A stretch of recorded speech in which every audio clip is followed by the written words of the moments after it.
Welcome to Cartoonist Kayfabe. My name's Ed Piskor. I'm Jim Rugg. Dude, we have uncovered a gem. There's so much to talk about, but first, what do you have?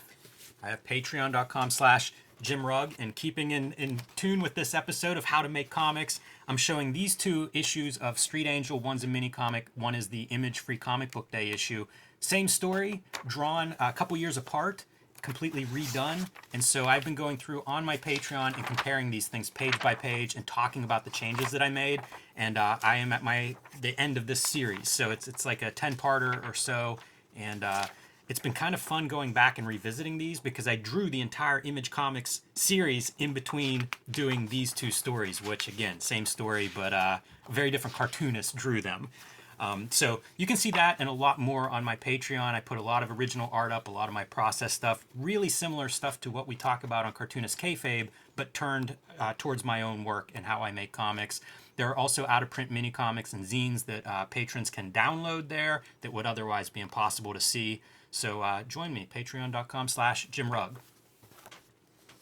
Jim, we have tangible objects now. When promoting Red Room Comics, it exists in living color. It's an actual comic book, and it's in stores now.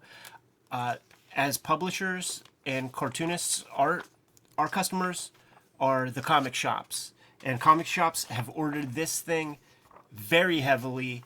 It is up to the Kayfabe audience to go scoop these comics up now. Help those comic shops make some money. That's goddamn right, man. And it keeps the lights on in the Kayfabe compound, all that stuff, man. 64-page first issue, completely self-contained. This is triple the size of your regular comics that you get off the rack, but not triple the price, which is something that we're very proud of. And if you read that first issue and you dug it, stick around for the long haul, man. Every issue is completely self-contained, a full story. This is going to be issue 2 coming out in June, and we are putting the final touches on that. About to send that off to the printer, man. So the machine has begun, Jimmy.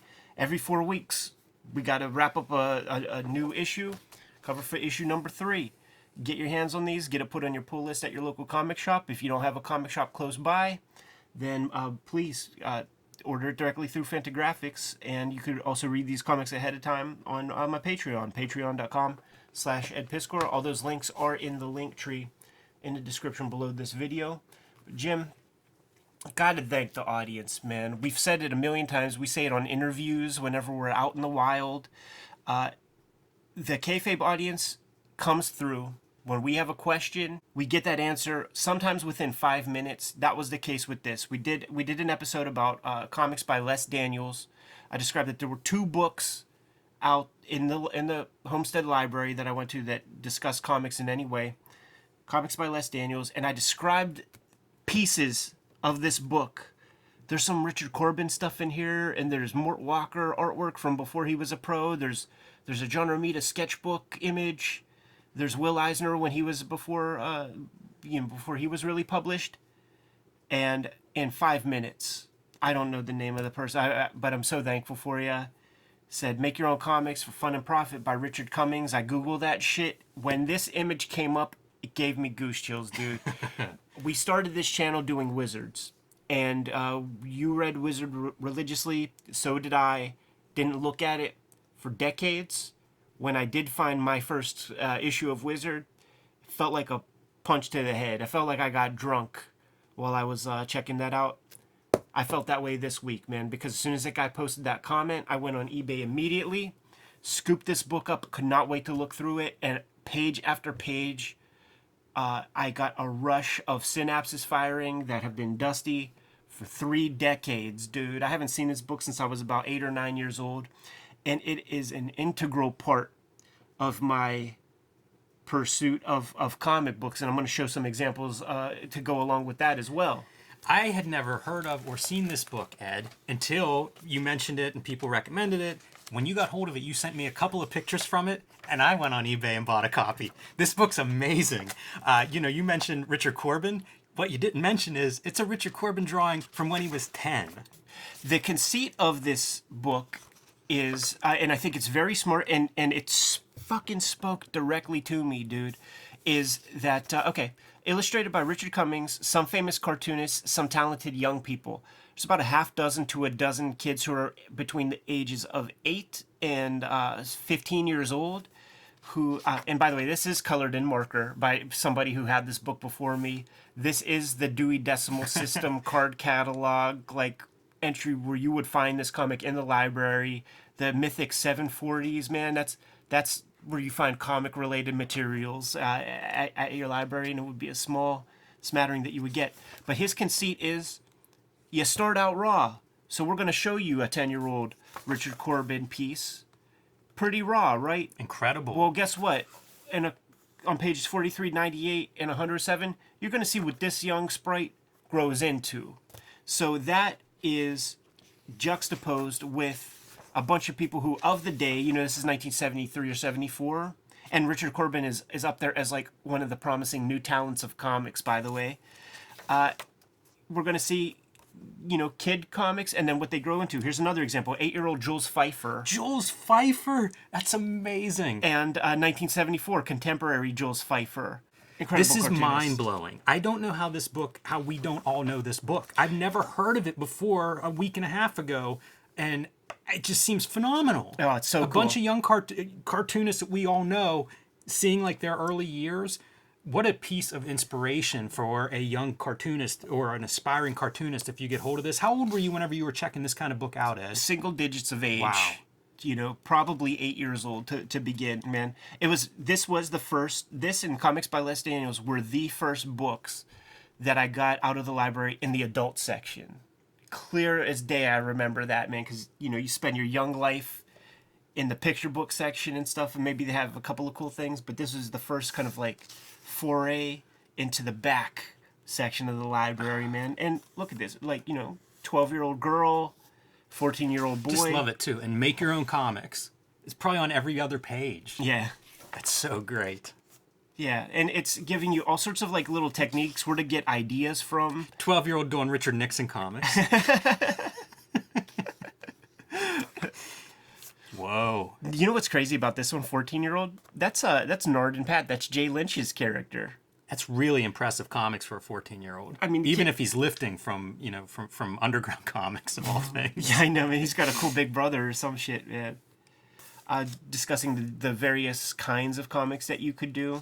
Yeah, I'm eager to sit down and read this, you know, to see what kind of information is going with the art. But just as a conceit, this seems like a genius idea for a book like this. When we start getting into this stuff, like, these are the comics that we would buy in those dollar bins and shit. And it's all produced by kids.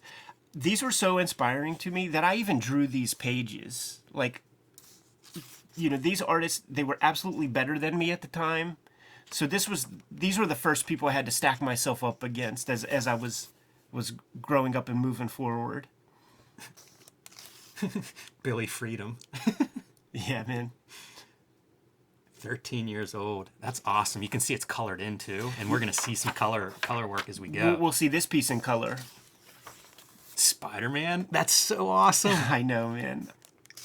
There's such a language for, like, I don't know how to draw anatomy yet, but I'm drawing these figures like the best that I can, and it's really consistent. Like, it's a strange phenomena that we all kind of draw the same before we, you know, figure out whatever training we undertake and start working on things. I just remembered something, dude. When I was a kid and I got this book, I loved this drawing so much, and during school we had a test, and I thought I got done with my test really, really fast. Flipped the thing over, and I drew a hockey scenario exactly like this. I skipped a whole page of fucking test, dude. I was so stoked on this book. I loved this so much. I was thinking about it so much. I couldn't believe I breezed through the test. And the teacher actually embarrassed me in front of the class. It was like, he drew this beautiful piece on the back, but look, he didn't do a whole page of test. They hooked me up. They let me do it. That's an honest mistake. Well, this is the kid of hippies right here, man. Oh yeah, look, Mill Valley, California. That's appropriate. I love the lettering is like weirdly, you know, oriented. Yeah, it's a little left heavy in that bubble. A little bit. Oh, there it is in color. Color Billy Freedom. Good markers. Mm-hmm. That sparse open, you know, all the white on that cover is one of those things that feels like staple of the early comics maker. Yeah. So here's like modern day Marie Severin, and we're gonna get to see some like old school Marie Severin. Little detail piece of a Spider-Man comic. John and Romita, sketchbook age 17. from 1947. Dude, how good is he already? Like a high school age. Yeah. Yeah, I mean, the guys who are good are definitely good. Like, Yeah. you can learn drawing as a craft, but there are artists out there. Is this colored in? It's marker from whoever had this. Yeah, that's what I mean. It's not printed in color. That's somebody adding some color flavor. That's for kind of sure. cool. That's Yeah. charming. Oh man, I love this stuff. So good, man. And one thing you recognize to talk about composition, all these kids are masters at composing because like it's been talked about a lot of articles about it. Like as we grow up and we start to make things more complicated for ourselves artistically, we start to fuck up our compositions. It's why I gravitate towards some of the simpler style and why I admire that. Like I always think of Jason as sort of an apex of that simple style, but it reads because the compositions are so clear. Yeah. It's fun to see what they put in. They're talking anchor points, dude. Wow.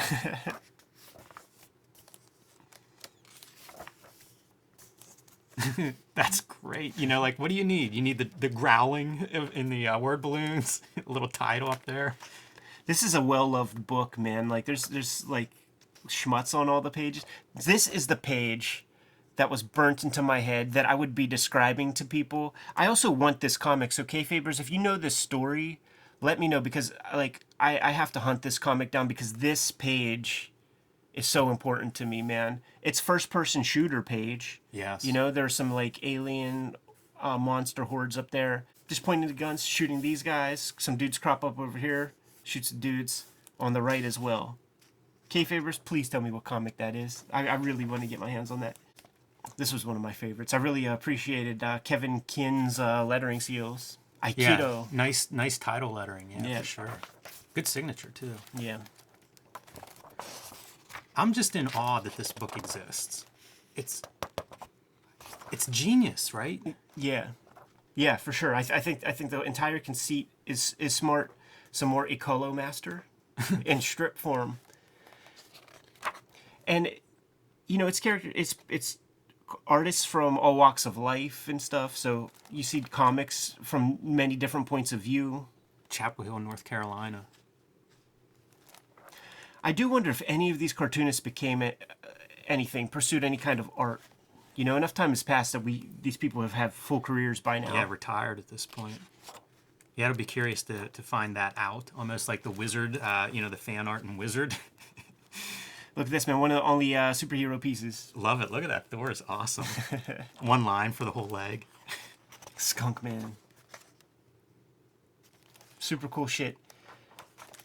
And this here is the author's young comics from Fandom and stuff. Wait, is it Matt Wagner? Did he do the aerial list?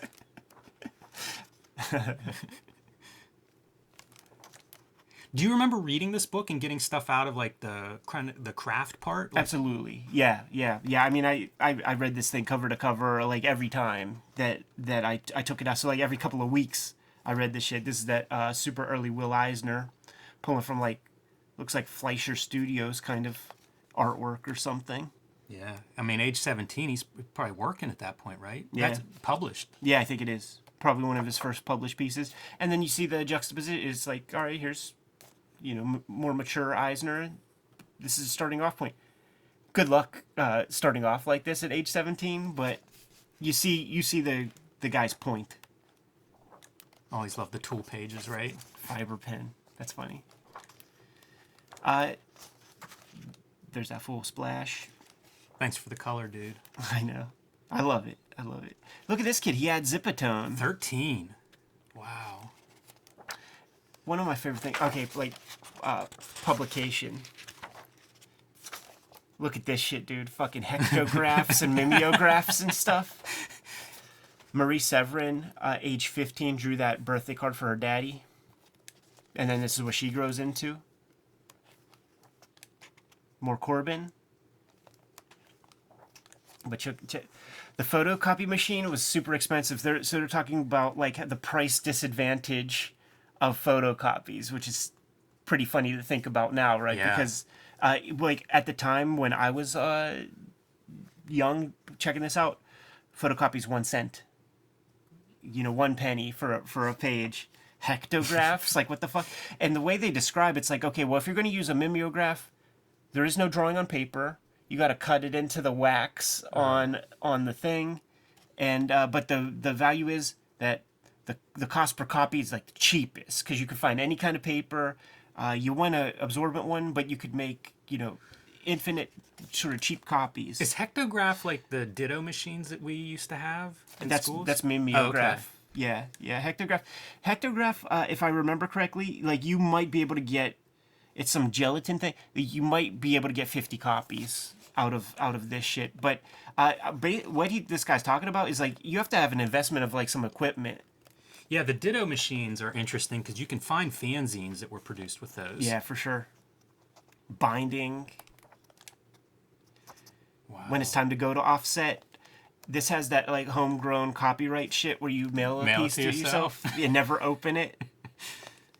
And then you got your robust appendix of bibliography, and the stuff that they're pointing you to is a lot of the stuff that you've never heard of. But then you'll have like the Jules Feiffer book, which I didn't know was 1965. Yeah, I didn't realize it was that old. Yeah. History of Comics from R to Zap. Didn't know that was old. This Nostalgia Press, they did a lot of the first comic strip reprints. I have like 1960s Flash Gordons that reprint the earliest. I think I have this, the art of the comic strip. I'm pretty sure I have that. I think that was done in Europe in conjunction with some kind of comic show there. Loomis, Bridgman, the staples of drawing. Make your own animated movies. Fanzines and addresses where you could like write to like get hold of fanzines. Clairton, PA. Yeah, that's sick. Right next door, huh? That's sick, man. We could go drive there. Wits End, dude, by Wally Wood. Wow. So that's this is a place where you could actually like get shit printed. This stuff was so important. The list that would be in the back of these how-to books. Yeah. I mean, I never saw this one, but most of them would have some kind of list like this, and it's pre-internet. Like that's how you would learn about what else to look for. So, dude, got a little piece of the kid who had this was inspired, man. That is awesome. So, dude, like at that exact time, like it created that situation where it's like I could make my own comics, So we showed these off before on some other videos, but these comics I don't know that they would have been drawn if I didn't have the access to this book. Like my mom saw the book, like it sort of created precedent that I wasn't wasting time or something like this. But these are some of my early comics that absolutely were a result of a lot of open space. That trait of like the early cartoonist. Right. Yeah. How do you populate a setting? Right. It's so funny how impossible that is. Whenever really look around, wherever you're drawing these, look around your kitchen or whatever. Yeah. Yeah, you know what it is, man. That shit just ain't the fun stuff to draw. I know what it is. I was there. I still do that sometimes. Yeah, that stuff is not the fun stuff to draw. Am I going to draw one of those little circle things that You know what you do well, though, is this, varying up your back, no background, but it's red. No background, but it's green. It makes the page interesting looking. That feels pretty advanced. I also like the parallels of the lines. That is some obsessive shit right there. That's Basil Wolverton kind of stuff there. When you see the white, that's me saying, I don't want to waste all my markers right now. No doubt. Some more. That's great. That's a really great effect. I would put that in a comic now. I might put this in the comic I'm working on. Literally, I might do this on my next page. I mean, I think I seen that one Street Angel piece you did that has that kind of thing. That's my cover. Right, yeah, totally. This is the very first hatching I ever did, where I drew these lines. It was like, whoa, they look kind of gray if you fuzz out your eyeballs. Also, no holding line in the lasers coming out of there, or the heat vision, or whatever the hell it is. Eddie had a red pen. And then these are some other comics that were done maybe a year or two later, but in tandem with other kids. Come a long way in the hatching part in that year. Yeah. So these are some of the other kids, and there's a lot of their artwork that I really dismissed at the time, but going back, I freaking love, man. It looks like exactly what's in that book. Totally. Some of the stuff we're pointing out, you can see it on these pages. Absolutely, man. This is the stuff Linda Berry looks at with kid drawings, where it's just such a common. It's like we have a language. Another comic I drew, but this is that when I was start. Very advanced. This is when I start getting into stuff like Zap Comics, spasm, and you see a Spawn cape in an alleyway back there. Of course. So it's like all the influences. But then I'm starting to powder out, starting to lose time. This is wild that you drew this pattern. You know what? I started to hate myself. Of When course. you start to see these shapes that are big, because They it's get bigger. because it's 11 by 17, and I really start to Is this a bullet hole that the guy's peering through? yeah something. Photoshop before I had a computer. Just cut up Mom's Cosmopolitan magazine. That's a pretty advanced idea. I never made a comic like that. And this character, the Law, these are 7-page stories I did. I did 3 of them, and they are spirit inspired. How old are you for this book? It would be December 14. Okay, that's pretty damn good for 14. I'd go through this book now if I were you, and I'd be comparing it like, because some of those artists are 14. I'd be like holding this up to it. I think they all smash it. I think they kicked my ass, man. I just didn't stop, man. That's a great 2-page spread. What is interesting are all of these are in the same year, so it would be winter, spring, summer, fall. That's incredible. So it's like a big period of growth in a very short amount of time, in 365 days. I've bought a lot of comics that don't have a spread that good from my dollar pools and the black and white stuff. Right.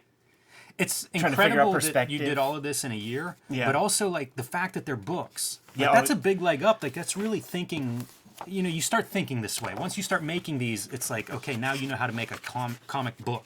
It's the addiction to print that begins like if you guys out there are makers and you had your first That's really good. like you know what we're talking about. Where like when you see your first thing, Jimmy, the way it would work, there would be this art class, and it would be a comics production class, 10 weeks. And by the end of it, the last week, pencils down, like everybody who has their stuff done, like it gets bound into a book. The teacher goes off and makes freaking books.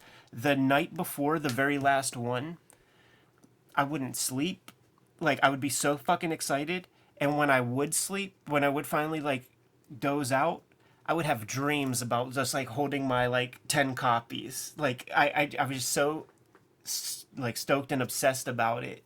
And you know what? Always disappointed because I'm like, this doesn't look anything like reproduction. Yeah, this sucks. Like it would always bum me out. But Do you still experience that anxiety of like whenever it's the day before stuff's going to print? yeah, Yeah, I do that because it's kind of like this is it. You have your mental list of all the things that you could fix, but you have the deadline crunch. So it's like, what do you fix in that last hour, last day? Right. And it becomes like a 24-hour. Like I dream about this stuff on the day or two before it's going because it's it's such an obsession at that point where it's Right. like you've got 48 hours now to fix everything you can fix. yes, Make yeah. sure try not to miss anything. Yep. And you always do. Of course. You always do, man. But you always also have the opportunity to make the greatest comic ever in the whole world, man, and you never do. But we still pursue it. The next one. We still keep going. The next one is better than the earlier one. What a book. That's awesome. Make your own comics for fun and profit. Shouts to the Kayfabers who shouted this title out after we gave very limited information and recollection about what was in the content. Did you already say fun and profit Yeah. in conjunction with Red Room?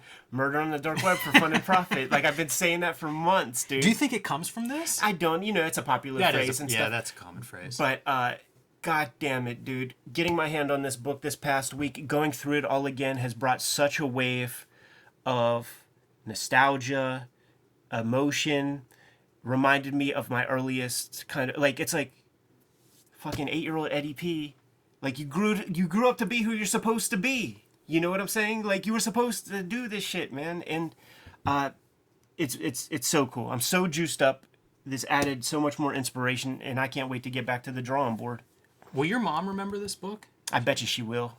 That's cool. I bet you she will, because at a certain point she's like, okay, you can get those books, get one other book every 2 weeks that you just didn't read before.